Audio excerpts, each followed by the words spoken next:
crime intelligence has been a concern for a long time. Yes. Because that was hollowed out. Yes. Are you seeing signs that you're able to get that up and running again? I mean, you're dealing with extortion and that sort of thing as well. So talk to me a little bit more about how crime intelligence is playing a role. Yes, crime intelligence have been suffering over a period of time because they haven't been having an appointed head for quite some time. But since the appointment of the Divisional Commissioner Crime Intelligence, Lieutenant General Khumalo, you will realize that crime intelligence have stabilized, and the operations as well, we've got successes. Too many people complained about crime intelligence. Many times you'll hear someone asking us, but where was crime intelligence? But I can safely tell you that to date, many operations that you see, especially that involved big cases, crime intelligence was involved. So we do have crime intelligence that we can rely on. We are just in the process of making sure that in our top stations, we're making sure that we have appointed recently up to 90 crime intelligence operatives, of which in the top 30 stations where there's high crime, you find that we've deployed per stations up to 3 crime intelligence operators. That's encouraging. Hi, greetings again. It looks like we don't have a problem between General Khumalo and General Sibiya. I mean, the recent interview that was done by is it ENCA? Yes, ENCA on the update on the kidnapping syndicate. But then I wanted to focus really on the element of relationship between crime detection and crime intelligence. So it looks like there is a synergy, at least at that time, that existed between General Sibiya as well as General Khumalo. What is important in South Africa is that we need to actually go to a point where we are unpacking whether are we really seeing issues or we're being fed a particular narrative.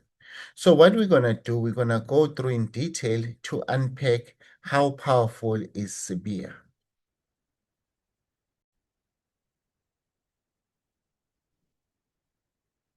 Yeah. What's your relationship with the Deputy National Police Commissioner, Shadrack Sibiya? Do you guys know each other? Look, I know the general. Everybody knows the general for many years. You understand that? You have a close relationship. I've got a close relationship with him for many years, not in the bad way. Like everyone who are friend to him. He's a very nice person to anyone. You understand? Okay. But what formed the relationship? What formed the relationship? I met the general when he used to be in the Scorpion.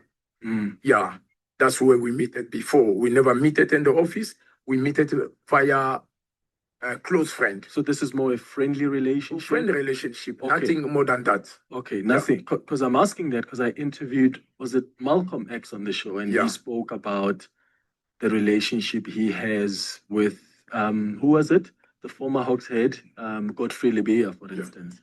And of course, there are some people that have made claims around business people that have got these strong links to these top cops. I mean, in this case, that's why I'm asking you about Shadrack Sibiya. So you're saying your relationship was more friendship, friendly outside of work, and it's got nothing to do with what he does? Look, he's got nothing to do what he does. Look, I'm not a policeman. I don't do any business with a policeman. You understand? I'm an entrepreneur. I run my own business. That has got nothing to do with him. Yeah. You understand? Like when I used to be one of the gender-based violence, when I have a problem that complainer come, I do refer people to him on the case basis. But you're not a police informant of sorts? No, I'm not one of them. I will never be. How did you feel about what General Mkhwanazi said in KZN? Because he seemed to say there are certain business people who are in close relations with top police cops, and he was trying to suggest that that's why there's often political interference, even coming from the top cops themselves. Look here, I think that one you can keep it for somebody else who's in the same direction with them. I'm not part of that, and then I'm not gonna comment on anything that Mkwanazi say. I'm not commenting anything that on the side of General Sibia. You understand?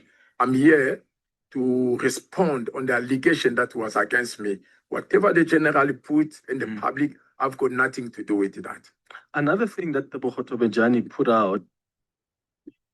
So, good people, I said we need to review in terms of how powerful is CBN.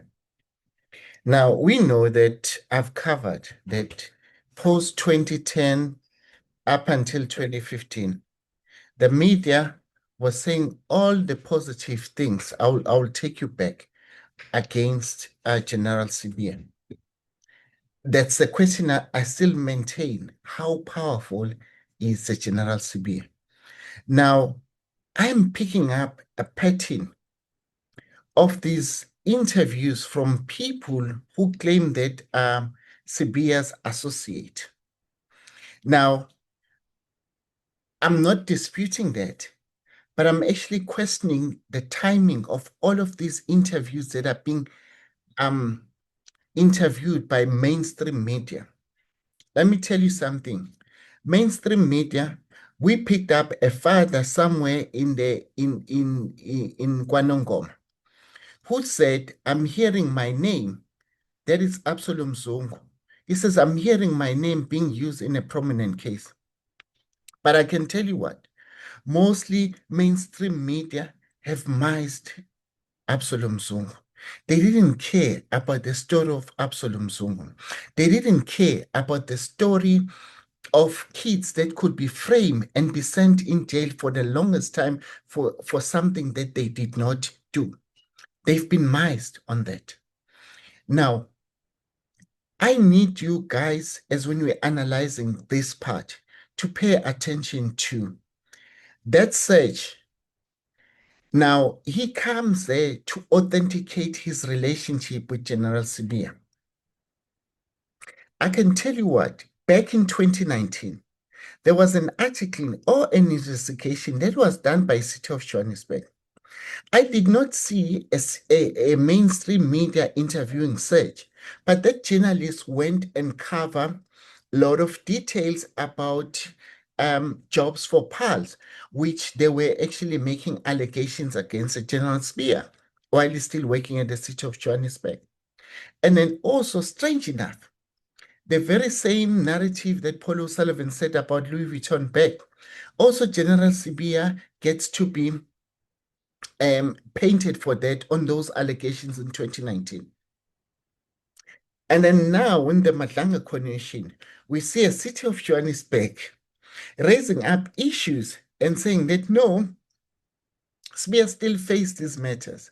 Still, Spear, we still have not dealt with these matters with Spear. Spear has still not come to account on these matters.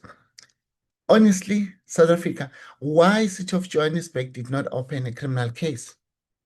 If they have, they must just tell us what is the case number in relation to that.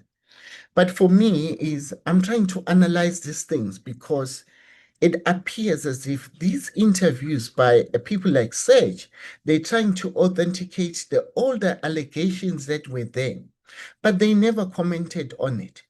Now, I will expect a seasoned journalist like Clement to actually but say, Serge, it's not the first time that you are being mentioned in the same sentence as General Sibia. So what is your relationship beyond what we are facing with now?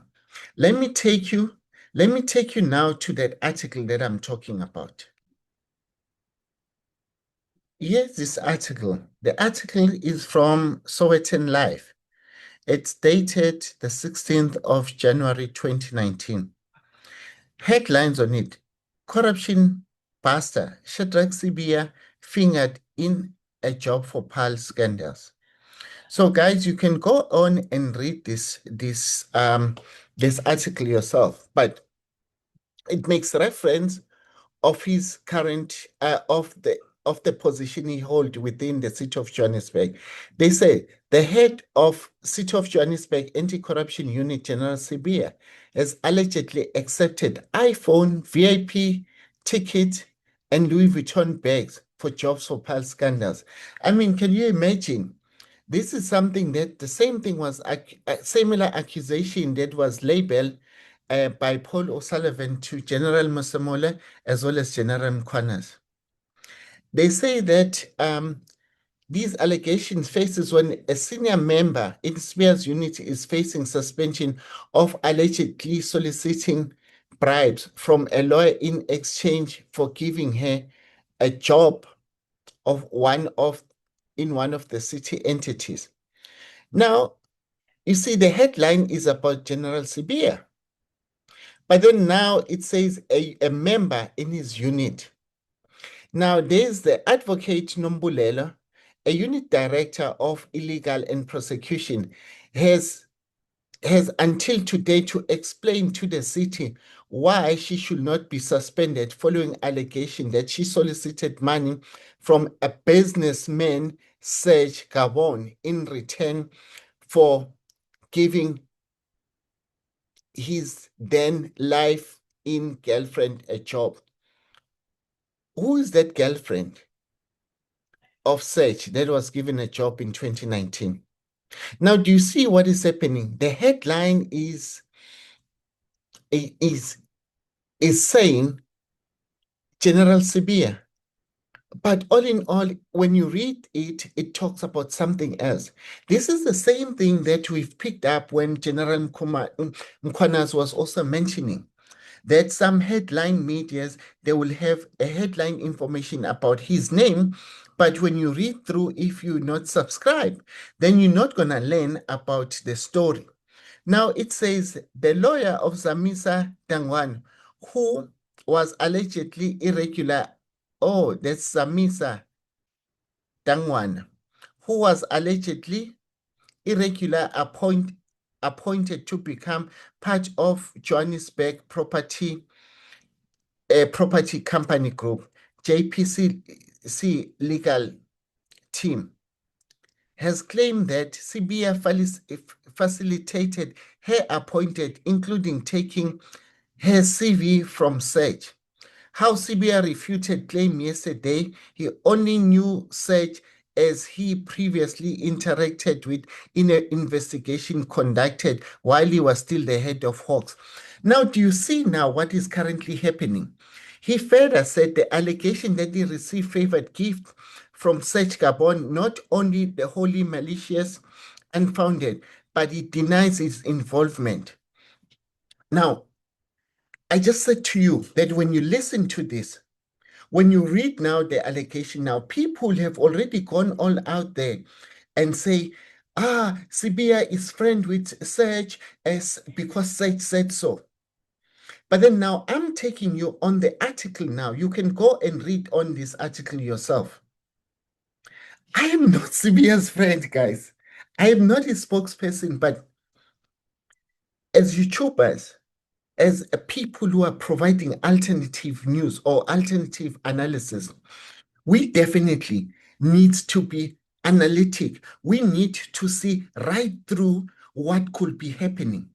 This could be a time where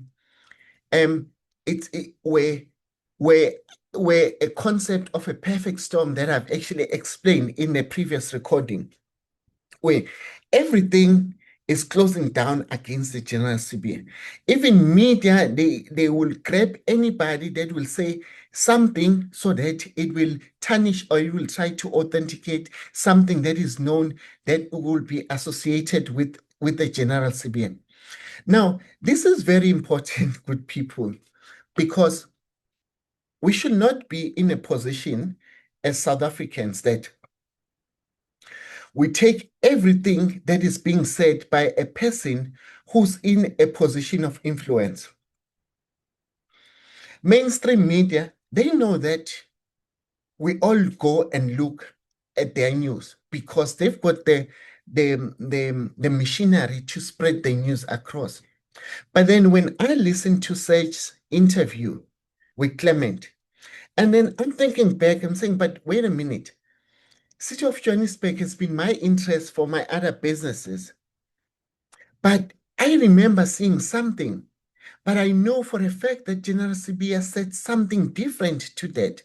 But the media, because at that time, had a particular agenda that they were advancing. This is what they pushed. But when you look at that article had nothing to do with General Sibiya. But then also, you see the accused person who's being suspended. He goes on and frame another person who is the head of the unit, which is General Spear at the time. And then he says to him, no, he was appointed because of a relationship that General Sibiya has with Serge. And in 2019, General Sibiya distanced himself from having any other relationship with Serge other than work-related. Now, when you hear Serge's interview, Serge says, no, I had a relationship with General outside work. Now, do you see what we're trying to do? We're trying to unearth or to analyze what could be lying behind. Could it be that the mighty media is scared of the power that perhaps maybe General Sibiya has? Or is the media now deciding to hide certain things that maybe General Sibiya might have information about them, then they're deciding to actually nail him down? Or could it be that because he had a lot of media coverage in his past, maybe was trying to litigate against the media? Now the media is capitalizing on this to nail him. I don't know. But I'm also going to play another clip by iPad again, which was also reporting certain things about General Sibiya, which was questioning the media. Let's see that article. Let's see. Now, do you see this article? This article is by Penuel Dlamini on the 8th of October 2018 by Still Sowetan Live. What does iPad say? iPad slams fabrication, inverted comma, in quotations, of cases such as charged against the ex-Hawks bosses that were provisionally withdrawn. Now, when you look at this, Police Watchdog has welcomed the North Gauteng court decision to provisionally withdraw the charges against the former Hawks boss, Hawks boss Shadrack Sibiya and Anwar Dramat.